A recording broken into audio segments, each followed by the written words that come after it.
آتينا عيسى ابن مريم البينات وأيدناه بروح القدس ولو شاء الله ما اقتتل الذين من بعد ما جاءتهم البينات ولكن اختلفوا فمنهم من آمن ومنهم من كفر ولو شاء الله ما اقتتلوا ولكن الله يفعل ما يريد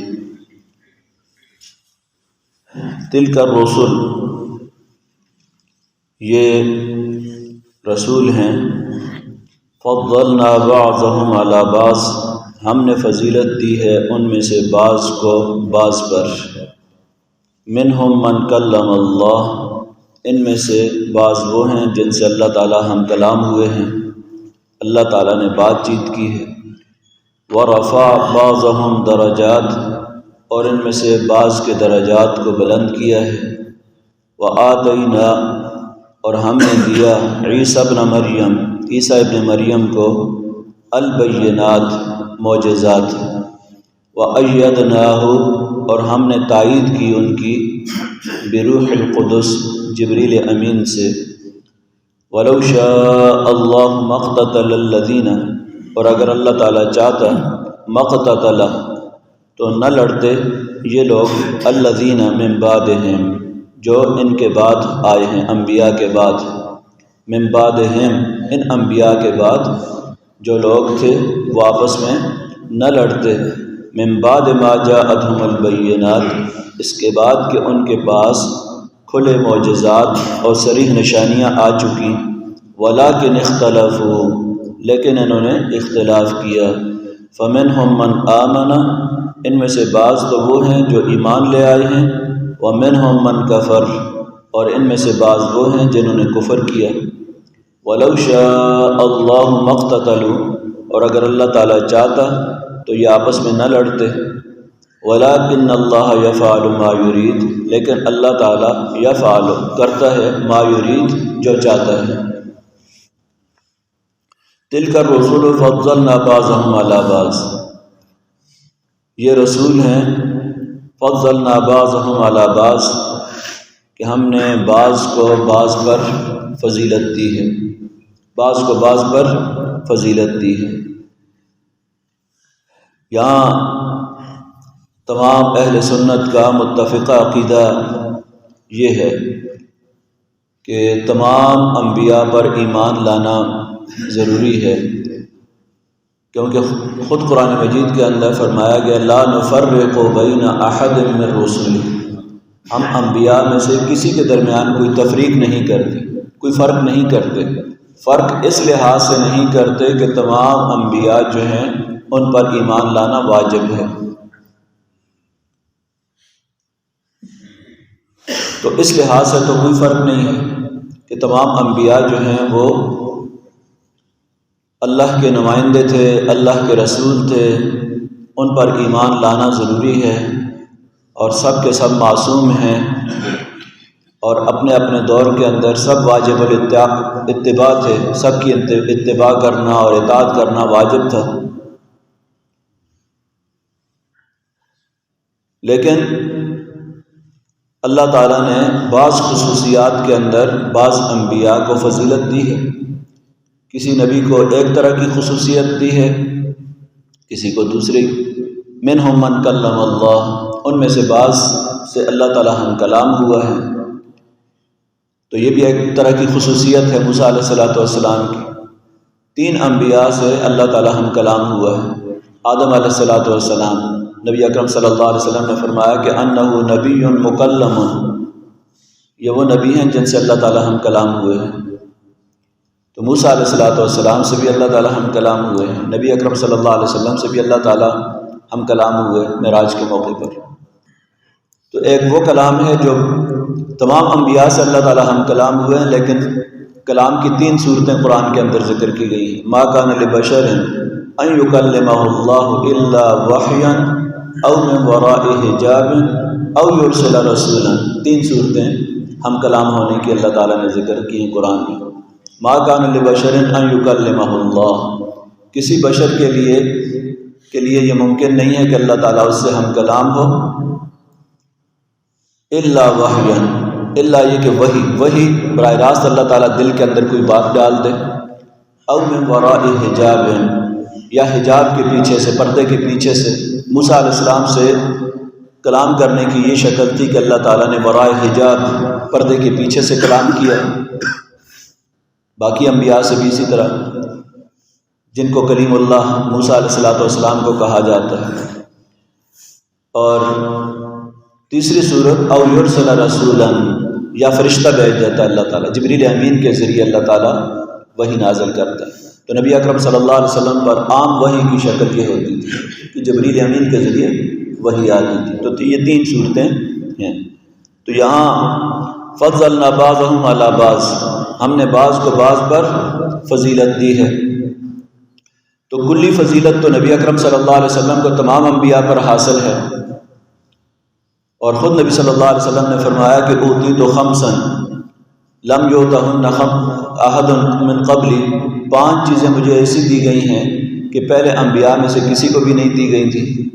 نصرت بالرعب مسیرۃ شہر، مجھے اللہ نے رعب عطا فرمایا ہے 1 ماہ کی مسافت سے۔ جعلت لی الارض مسجدا وطہورا، اللہ تعالیٰ نے میرے لیے اس تمام زمین کو مسجد بنا دیا ہے۔ احلت لی الغنائم لم تحل لأحد من قبلی، میرے لیے مال غنیمت کو حلال کر دیا گیا ہے، مجھ سے پہلے کسی کے لیے مال غنیمت حلال نہیں تھا۔ بعثت الی الناس کافہ، مجھے تمام انبیاء کی طرف مبعوث کیا گیا ہے، اور باقی انبیاء جو ہیں اپنی اپنی قوم کی طرف خاص تھے، اور مجھے شفاعت کے مقام پر، شفاعت عظمیٰ قیامت کے دن کہ جس سے حساب کتاب شروع کیا جائے گا، مقام شفاعت پر اللہ تعالیٰ نے قائم کیا ہے۔ یہ 5 چیزیں اس حدیث کے اندر نبی اکرم صلی اللہ علیہ وسلم نے بیان فرمائی ہیں کہ یہ 5 چیزیں مجھے عطا کی گئی ہیں، میرے علاوہ کسی اور کو نہیں دی گئی ہیں۔ تو کلی فضیلت جو ہے نبی اکرم صلی اللہ علیہ وسلم کو دی گئی، لیکن نبی اکرم صلی اللہ علیہ وسلم نے ایسے طریقے سے فضیلت دینے سے منع کیا ہے جس سے کسی اور نبی کی توہین کا پہلو، تنقیص کا پہلو یا بے ادبی کا پہلو نکلتا ہو۔ بخاری شریف میں ایک واقعہ نقل کیا گیا کہ مدینہ منورہ میں بازار میں ایک یہودی سے ایک صحابی سامان لے رہے تھے، تو آپس میں ان کی کسی بات پر تلخی ہو گئی، تو یہودی نے کہا کہ قسم ہے اس ذات کی جس نے اصطفیٰ موسیٰ علی البشر، جس نے موسیٰ علیہ السلام کو تمام کائنات پر فضیلت دی ہے۔ تو انصاری صحابی کو اس پر غصہ آیا، اس نے کہا کہ اللہ کے رسول ہمارے درمیان ہیں اور تم اس طرح کی بات کرتے ہو۔ اس نے جا کر نبی صلی اللہ علیہ وسلم کے سامنے شکایت کی کہ میں ایک ذمہ ہوں اور مجھے اس نے تھپڑ مارا ہے، تھپڑ بھی مار دیا اس انصاری صحابی نے اس کو۔ تو نبی اکرم صلی اللہ علیہ وسلم اس پر غصہ ہوئے اور آپ نے فرمایا لا تفضلونی بین الانبیاء، مجھے انبیاء کے درمیان اس طرح کی فضیلت نہ دو کہ کسی اور کی بے ادبی کا کوئی پہلو اس کے اندر نکلتا ہے۔ تو اس کا مطلب یہ نہیں ہے کہ نبی اکرم صلی اللہ علیہ وسلم کی فضیلت دوسرے انبیاء پر نہیں ہے، یقیناً ہے، لیکن آپ نے ایسا کوئی پہلو جس سے فضیلت کا اس انداز کے اندر بیان کرنا جس سے کسی قسم کی دوسری انبیاء کی کوئی توہین کا یا بے ادبی کا کوئی پہلو نکلتا ہو، اس سے منع فرمایا ہے۔ جس طریقے سے یہ تو مقام نبوت ہے، تمام انبیاء اللہ کے رسول ہیں، جس طرح کے بعض شاعر جو ہیں بڑے غلط انداز کے اندر جو ہے نعت خوان اور شاعر اس طرح بیان کرتے ہیں کہ غلو کرتے ہیں اس کے اندر کہ سارے نبی جو ہے اس کے در کے سوالی، اس انداز کے اندر جو ہے یہ بیان کرنا اور اس طرح کی نعت خوانیاں جو ہیں جس کے اندر کسی قسم کا بے ادبی کا دوسرے انبیاء کی پہلو نکلتا ہو، یہ درست نہیں ہے۔ نبی اکرم صلی اللہ علیہ وسلم نے منع فرمایا اور فرمایا کہ اس طرح غلو نہ کرو جس طرح بنی اسرائیل نے عیسیٰ علیہ السلام کے بارے میں غلو کیا اور ان کو خدا بنا دیا۔ تو نبی کا مقام نبوت کا ہے، خدا کا مقام نہیں ہے۔ فضلنا بعضهم علی بعض، ہم نے بعض کو بعض پر فضیلت دی۔ منہم من کلم اللہ، ان میں سے بعض سے اللہ تعالی ہم کلام ہوئے۔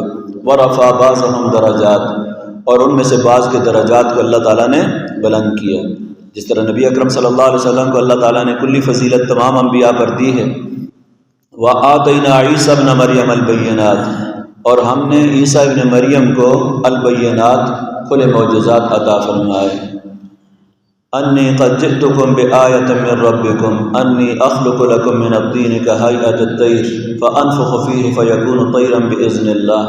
معجزات کا ذکر آگے سورہ آل عمران کے اندر ذکر کیا گیا ہے کہ میں تمہارے پاس معجزات لے کر آیا ہوں کہ جب میں کسی مٹی کے بنائے ہوئے مورتی کے اندر کہیئۃ الطیر پرندے کی شکل کی مورتی بنا کر اس کے اندر پھونکتا ہوں تو وہ اللہ کے حکم سے پرندہ بن جاتی ہے۔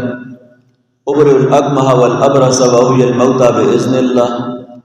مادرزاد اندھے کو اس کے اوپر ہاتھ پھیرتا ہوں تو وہ ٹھیک ہو جاتا ہے۔ تو یہ معجزات اللہ تعالیٰ نے عیسیٰ ابن مریم کو دی۔ ایدناہ بروح القدس، ہم نے ان کی تائید کی روح القدس سے۔ پیدائش کے وقت بھی ان کے ذریعے اللہ تعالیٰ نے کہا کلمہ کن، کہو کن فیکون، تو ہو گیا۔ اللہ تعالیٰ نے اپنی روح پھونکی ان کے ذریعے۔ اور یہ معجزات بھی جو ظاہری معجزات تھے ان کے پیچھے بھی فرشتوں کی تائید ہوتی ہے، جبریل امین کی خاص طور پر، اور ان کو اللہ تعالیٰ نے آسمانوں پر بھی جبریل امین کے ذریعے اٹھایا۔ ایدناہ بروح القدس، ہم نے ان کی تائید کی روح القدس کے ذریعے۔ تو روح القدس سے مراد یہاں پر جبریل امین ہے۔ خود نبی اکرم صلی اللہ علیہ وسلم نے شاعر رسول حسان بن ثابت کو ایک مرتبہ ممبر رسول پہ بٹھایا اور نبی صلی اللہ علیہ وسلم کی مدح کی انہوں نے، اور آپ نے ان کے لیے دعا فرمائی اللہم ایدہ بروح القدس، اے اللہ ان کی روح القدس سے تائید فرما۔ تو نبی صلی اللہ علیہ وسلم کی مدح کے اندر اشعار پڑھا کرتے تھے مسجد نبوی کے اندر، وَلَوْ شَاءَ اللَّهُ مَا اقْتَتَلَ الَّذِينَ مِن بَعْدِهِم مِّن بَعْدِ، اور اگر اللہ تعالیٰ چاہتا مَا اقْتَتَلَ الَّذِينَ، تو نہ لڑتے یہ لوگ الَّذِينَ مِن بَعْدِهِم، جو اس کے بعد آئے ہیں، جو ان انبیاء کے بعد ہیں سے مراد ان انبیاء کے بعد جو ان کی قومیں تھیں، جو ان کی امتیں تھیں، ان کا آپس میں اختلاف نہ ہوتا، آپس میں لڑائیاں نہ ہوتی۔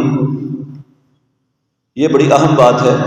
اللہ تعالیٰ نے یہ مضمون قرآن مجید میں مختلف جگہوں میں ذکر کیا کہ انبیاء کو بھیجنے کے بعد اللہ تعالیٰ نے انسان کا اصل امتحان اس کے اندر ہے کہ کون اپنے ارادے سے، اختیار سے اور اپنی آزادی کا استعمال کرتے ہوئے اسلام کو قبول کرتا ہے، ایمان لے آتا ہے، اور کون قبول نہیں کرتا۔ فمن شاء فلیؤمن ومن شاء فلیکفر، جو ایمان لانا چاہتا ہے ایمان لائے، جو کفر کرنا چاہتا ہے کفر کرے۔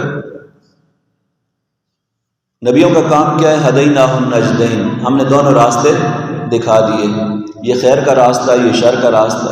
اب اللہ تعالیٰ زبردستی نہیں کرتا، جبر نہیں کرتا کسی کے اوپر کہ جبراً جو ہے وہ کسی کو مسلمان بنائے یا ایمان اس کے دل کے اندر اتار دے، ایسا نہیں ہے۔ جو نہیں چاہتا تو اللہ تعالیٰ بھی زبردستی اس کو نہیں کرتا، یہ اللہ تعالیٰ کی مشیت نہیں ہے۔ لو شاء اللہ، اگر اللہ چاہتا مقتتل الذین، تو نہ لڑتے یہ لوگ الذین من بعدہم، لیکن اللہ کی مشیت اور چیز ہے، اللہ کی پسند اور چیز ہے، دونوں میں بڑا فرق ہے۔ اللہ کی پسند اور رضا تو اس میں ہے کہ لوگ سیدھے راستے پہ چلیں، لیکن اس کی مشیت یہ ہے کہ لوگوں کو آزادی دی جائے اور اپنے ارادے سے، آزادی سے وہ لوگ خیر اور شر میں سے جس کا چاہیں انتخاب کریں۔ تو اس لیے اللہ تعالیٰ نے تمام لوگوں کو ایک امت نہیں بنایا۔ لو شاء اللہ لجعل الناس امۃ واحدہ، اگر اللہ چاہتا تو سارے لوگ ایک ہی دین پر ہوتے، کوئی بھی کافر نہ ہوتا۔ اللہ تعالیٰ کے حکم سے کوئی سر منہ انحراف نہیں کر سکتا تھا۔ من بعد ما جاءتهم البینات، اس کے بعد کہ ان کے پاس کھلی نشانیاں آ چکی ہیں، معجزات آ چکی ہیں۔ اب معجزات واضح طور پر کہ اللہ کے نبی ہیں، سچے رسول ہیں۔ اب جو چاہتا ہے ایمان لائے، جو چاہتا ہے کفر کرے۔ ولکن اختلفوا، لیکن لوگوں نے اختلاف کیا، کسی نے نبی کی بات کو مانا اور کسی نے نبی کی بات کو نہ مانا۔ فمنہم من آمن، ان میں سے کچھ ایمان لے آئے، ومنہم من کفر، اور ان میں سے بعض نے کفر اختیار کیا۔ تو کفر اور ایمان کی آزادی حاصل ہے اس دنیا کے اندر، یہی اصل امتحان ہے کہ کون اپنی مرضی سے کفر کے راستے پر چلتا ہے اور کون ایمان لاتا ہے۔ وَلَوْ شَاءَ اللَّهُ مَا اقْتَتَلُوا، اگر اللہ چاہتا مَا اقْتَتَلُوا، تو یہ کبھی بھی آپس میں نہ لڑتے، ان کے آپس میں لڑائیاں، جھگڑے، اختلاف کبھی نہ ہوتے اور ایک ہی امت ہوتے، ایک ہی دین پر ہوتے۔ وَلَكِنَّ اللَّهَ يَفْعَلُ مَا يُرِيدُ، لیکن اللہ تعالیٰ جو چاہتا ہے کرتا ہے۔ تو اس دنیا کے اندر انسان کو خلیفہ بنا کر امتحان کے اندر اتار دیا کہ اب تمہیں آزادی ہے کہ تمہارے سامنے اللہ کی کتاب اور انبیاء آتے ہیں، کون ہدایت کا راستہ اختیار کرتا ہے، کون کفر کے راستے پہ چلتا ہے۔ اصل امتحان اسی چیز کا ہے۔ اگر اللہ تعالیٰ یہ آزادی چھین لے تو پھر امتحان ہی ختم ہو جائے، پھر تو سارے کے سارے مسلمان ہو جائیں۔ اس لیے اللہ تعالیٰ یہ چاہتا ہے کہ اس دنیا دارالامتحان ہو اور آخرت جو ہے وہ جزا و سزا کی جگہ ہو۔ الحمدللہ رب العالمین والصلاة والسلام علی رسول امین۔ ربنا فاغفر لنا ذنوبنا وكفر عنا سیئاتنا وتوفنا مع الابرار۔ ربنا آتنا في الدنيا حسنة وفي الآخرة حسنة وقنا عذاب النار۔